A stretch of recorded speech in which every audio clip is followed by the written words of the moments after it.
Mrs. Hanson's class from a small town in the Midwest has taken a trip to Washington, D.C. Today's activity is to visit monuments dedicated to those who served our country by serving the American Armed Forces. We join up with them at the National Mall, not far from the White House. Okay, everyone, I know I've said this before, but it is very important that you keep track of the buddy you've been assigned. This is a big place, and I don't want anyone wandering off on their own. I really need everyone to stay with the group. Got it? Got it. I'm not Right back at you, buddy. I sure hope you two are being sincere. I assure you that no one would be laughing if someone got separated from the group. Okay, let's get started. We will be visiting with a number of servicemen and women today as we make our stops at each monument and memorial. I know you will cause him or her to have a good impression of the youth from the Midwest by your attentiveness. Good morning, everyone. I'm Lieutenant Mark Masters. I currently serve in the Army. I will be telling you about the Korean War Memorial today. Does anyone know when the Korean War took place? Isn't it after World War II? You're correct, sir. The Korean War started in 1950 and lasted for 3 years. What you see before the 19 stainless steel figures wearing the ponchos that armed service members were often seen wearing during that war. Wow, it looks so real. I can hear that, Thomas. You can see that the group is on patrol, with each figure holding some sort of weapon ready to take action at its moment.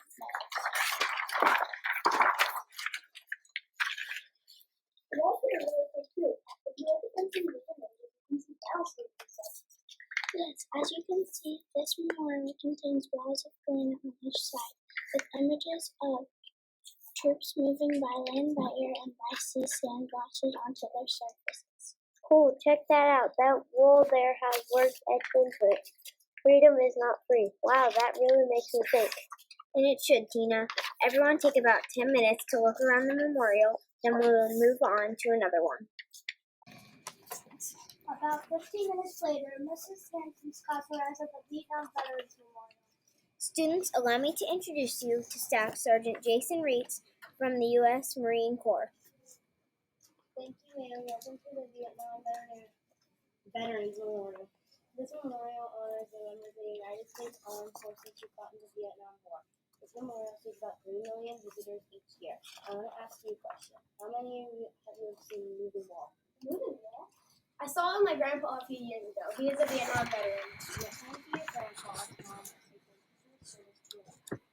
I will. I was pretty young that time I saw the moving wall with him. I just remember him looking in this book with the names of some of the soldiers he fought beside who died in the war. Then he walked to the wall and found their names on it. Did he do it that gentleman over there is doing? Did he take the side of his pencil and place a piece of paper against the wall and then write the paper with the pencil so his comrade's name appeared on the paper? You know, I think he did. I remember that I never heard him cry, but when I looked up at him to ask him a question, I realized that he had some tears running down his face. I suppose he was thinking of his friends who had died in the war. I see many people do that here every day. Men, women, and young. After all, some have lost their husbands to the war. Some have lost their husbands, other even put other entire life. After I found myself walking this road, I couldn't remember there. Everyone has a story on it. How many names are on these 2 walls? I have a really good question here. Each wall is 246 feet long and has about 58,000 names of service members who either perished in the war or were missing in action. 58,000? Wow, that's a lot of people who died. That's just on our side. Yeah. Yes, it's a sad fact that war resulted in many casualties. Look how clear. Go ahead and walk over there and check it out more closely when you finish talking. I think it's a very interesting statue. It's called the Vietnam Veterans Memorial. It honors the 265,000 women who risked their lives to protect their images and values to protect the war. You'll see 2 women at the side of injured soldiers. One woman is bleeding from the shoulder while the other seems to be picking up his head. Thank you so much for your time, Sergeant Reitz. We have learned a lot from you today. Students, look around, but remember to stay with your buddy. Let's meet over by the Vietnam Women's Memorial in 15 minutes. Students. After visiting the Vietnam Veterans Memorial, they head over to World War II Memorial near the center of the National Mall. Wow, this memorial Welcome to the radio community. That's it. It's very good. There's no one coming in. Assisting me as an extended preserve. Hi there. I learned that the doctor is my new. No one is said, and I was responding. The first time I came, watching TV. It was completely because of this. The memorial on the 60 million layer who served in the war to a member of the American Armed Forces. 16 million? Yes, 60 million Americans served in our country. Anyone have no idea how the Americans died? 8 million? Fortunately, that number is too high. 40,000 Americans died specifically with other military. We keep breaking similar to the instructions here. I want to show you two of these sort of. What's the first thing you see when you look all around? Lots of big pictures. Yes, that's the first thing I noticed. There are 56 of these large gray cones. Do you agree that they can connect everything together? Yeah, for sure do. The vacuum picture. It symbolizes the unity of British states, 7 purple and the District of Columbia that America was made at this time in history. So, what are those two huge structures? Would you believe that there are 40 feet tall? One symbolizes that another symbolizes. Quick quiz. Who knows what Cadet Tate means when she mentions the Atlantic Front and the Pacific Front? I remember this from watching war movies with my grandpa. The Atlantic Front refers to the war in and around Europe. Oh yeah, and I know this from watching the South Pacific. The Pacific Front refers to the war in and around Southeast Asia. Good job. I must admit, I wish you would have said that you remembered learning it in school, but I have to agree that I've learned a lot by watching TV, movies, and plays, and reading historical fiction. What else do you have to share with us today, Admiral Ames and Cadet Tate? Did everyone see that wall of stars over there? That is called the Great Wall. 10,048 stars you see there are tribute to the many, many American lives lost. Don't let me look around for a while. You will see battle names, military campaigns displayed throughout this monument.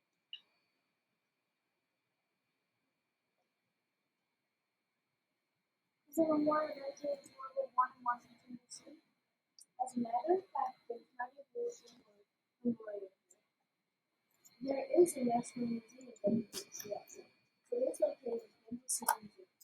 Thank you very much for your time today, Admiral Ames and Cadet Tate. Students, take some time to look around. This monument is really big, so be sure to keep track of your buddy. Let's meet right back here in 20 minutes, then we will stop to have lunch before we head over to Arlington National Cemetery this afternoon. After lunch, Mr. Hanson and his class aboard school bus and Mr. Mitchell bus driver takes them to Arlington National Cemetery. Well, here's your next stop. I've been here with school groups many times. I can guarantee you'll be impressed by what you see here today. The students step off the bus and enter in the veteran house. Just inside the gate, they are greeted by Colonel Summers, Major Gary, and fellow pilots. Welcome to Arlington National Cemetery. I'm Colonel Richard Summers, and it is my honor and privilege to show you this national shrine that honors those who have so bravely served our nation and protected our freedom. I'm honored to be with you today to share a inspiring resting place of nearly 400,000 active duty service members, veterans, and their families. I'm Major Stephen Gary.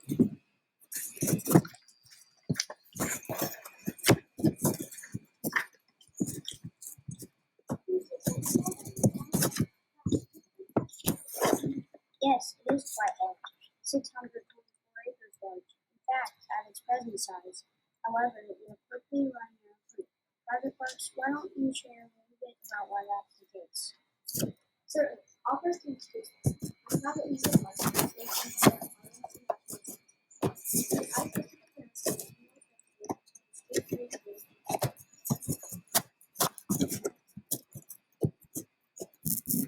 That what's going on over there?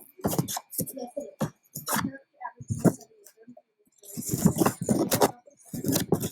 7,000 every year?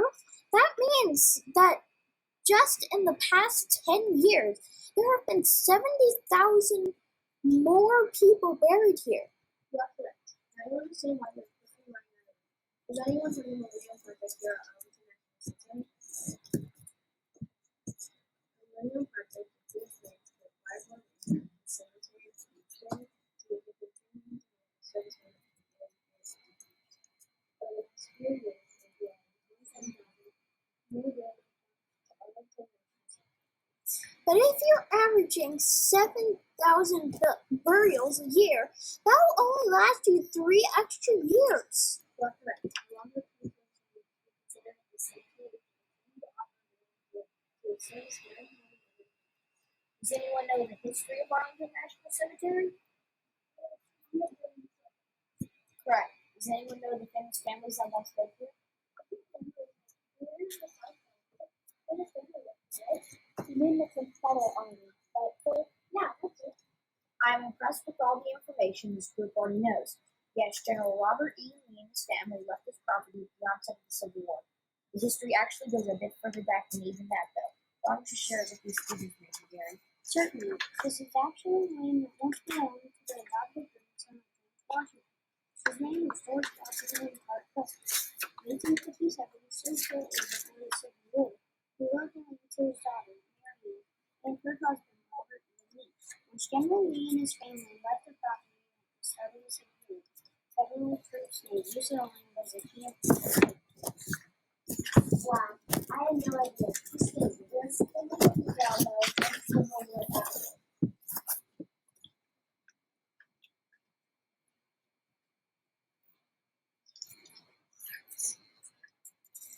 You are indeed. You are often the main ones, but when you think about it, much of the land along the eastern coast of the United States instead of the USA is ready to be battled with colonists. But the settlers of today, these young men want to protect their lands. In 1864, the United States government purchased this property and set aside 200 acres to be used as a national cemetery. First burial here took place on May 13, 1864. Under the Civil War, just a year later, thousands of soldiers and former slaves have been buried here. I have another question for you now. How many of you have heard of the Tomb of the Unknown Soldier? We are going to make our way over there in a few moments to watch the changing of the guard. I've got an interesting fact to share with you. You all raised your hands when I asked how many of you have heard of it. Actually, the tomb has never officially been named. That's fascinating. Actually, I think it's one thing. I would say, after all, it was dedicated to remember all the soldiers who were killed for their bodies. That's right, young man. Many people think the Tomb of the Unknown told the body of just one soldier. Once we walk over there, however, you will see that there are actually tombs of several soldiers there. There are soldiers buried there representing unknowns from World War I, World War II, and the Korean War. For a while, there was a soldier buried there from the Vietnam War, too, wasn't there? You are correct. However, in May of 1998, that body was exhumed for DNA testing. Professionals were able to identify the body as that of Air Force First Lieutenant Michael Joseph Glass, who was shot down in combat in 1972. His remains were given to his family for private burial elsewhere.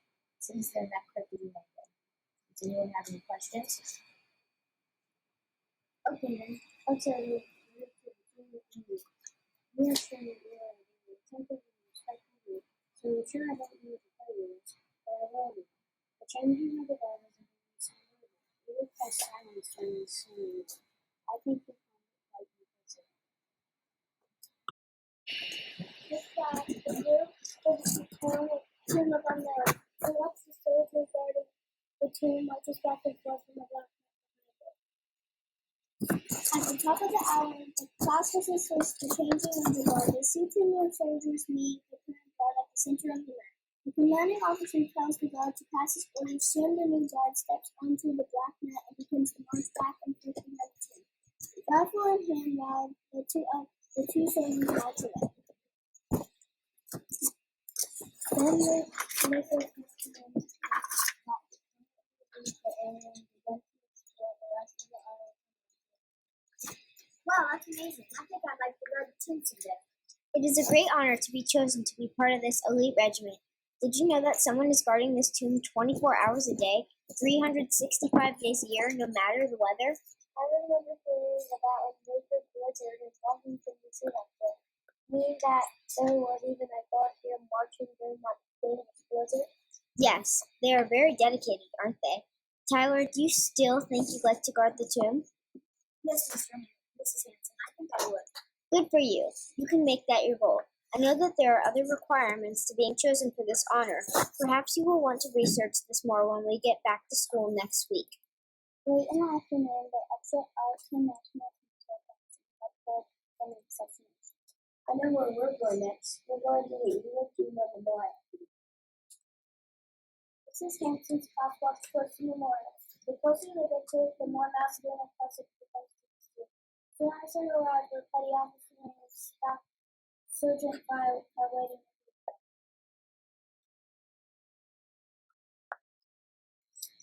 Good afternoon. You must be Mrs. Hanson's class from the Midwest.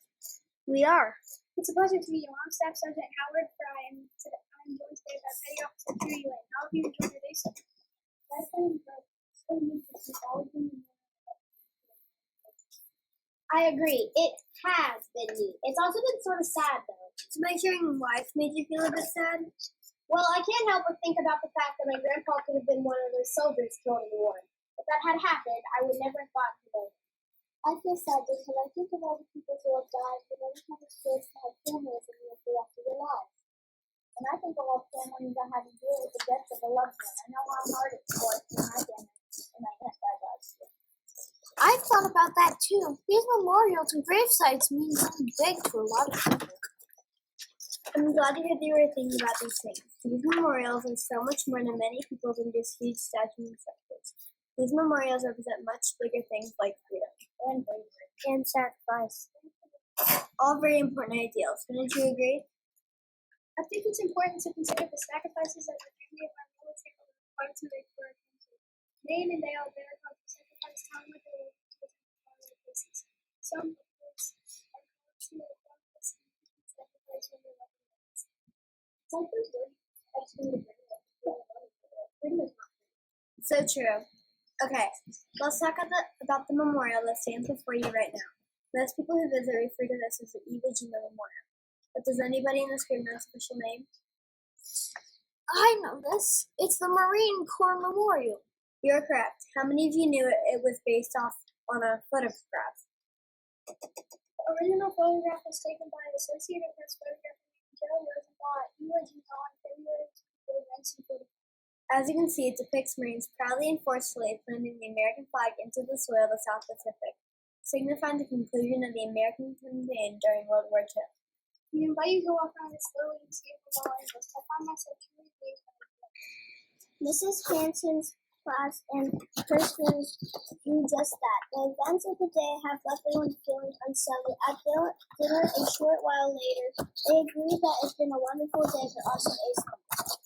Students, we have one more memorial to visit today. This stop was not on the schedule sent home to your parents, but Colonel Summers from Arlington National Cemetery was so impressed with our group that he invited us to the place we are going to next.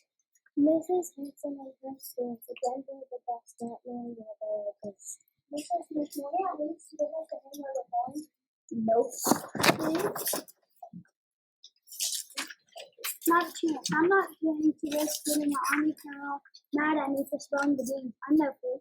Come on, kids. Just sit back, enjoy the ride, and let Mr. Smith focus on driving this bus. Soon the bus was as they approached the massive structure of house. Yep, that's where I was directed to deliver you. Outside the bus, they see a man in a wheelchair and wooden stand with some of them. Everyone could see that the man is missing a leg. Good evening. I was told I would be leaving because of the students here this evening. I am retired Private Steve Rogers, and I am a veteran. I am the finest evening of my life, 5 years ago. Okay, I'm going to remember that last night. It's a real and fun and just so. Wow, it's really nice. Robin and I volunteer too. We enjoy meeting groups like yours. You volunteer for kids at all? Oh, I forgot. You haven't finished the many of you for the 9/11? Does everyone know what happened here on September 11, 2001? Yes, we all have learned about the day in history. We all know that 2 airplanes landed at the World Trade Center in New York City. New York City killed thousands of people. Could you tell me what happened in the World Trade Center? I can. That is where an airplane crashed and everyone on board died. The brave passengers on that flight were able to stop the terrorists who hijacked the plane from flying into the White House. Good job. And what about here? You used to happen to you. I do. The pretty press was decided to think about that same day. You're right. One of the lives lost in the attack on the plane. That number includes those who invited to the wrong people on the day. How many of you knew that there was a national medical emergency?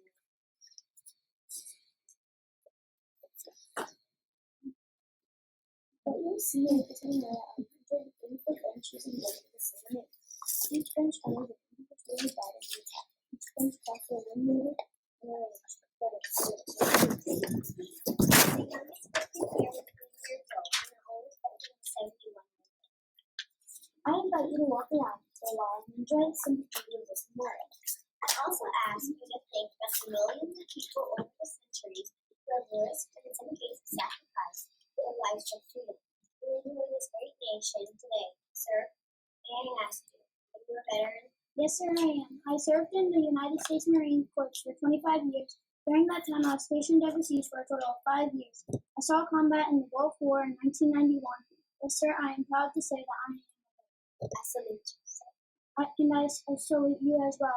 Do I assume correctly that you are in a wheelchair because you were injured in combat? Yes, I lost my leg 2 years ago when the tank I was riding in was hit by a roadside bomb while on a patrol in Afghanistan. Students, will you make a pledge to me today? Okay, I trust that you will all keep your word.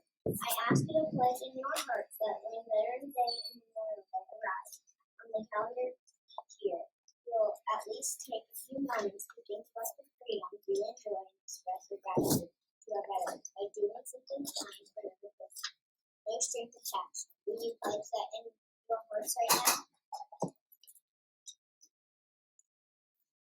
Mrs. Hanson and her students were truly moved by their experiences visiting the national monuments and memorials in our nation's capital. The day lives in their memory, and every Veterans Day and Memorial Day, they remember the pledge they made to Private Rogers. They are truly grateful for the sacrifices made by American servicemen and women and their families to protect our freedom as Americans.